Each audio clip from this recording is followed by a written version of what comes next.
it's Meysha again, and these are my foster brothers, Jaden and Eli. Hi guys! I came to live here since I was 1 year old.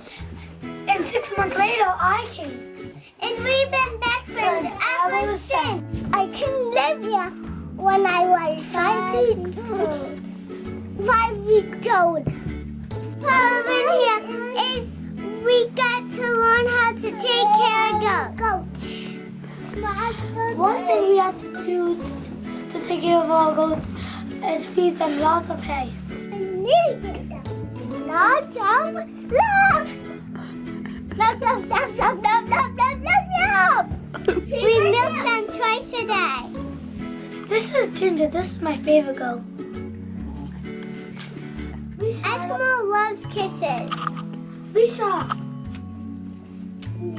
Odie protects our goat.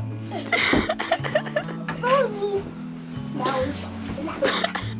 And Odie's on the house. Odie. Hey guys. See you next week. Bye. Am I supposed to do that, Bob? Bye. That poop on me.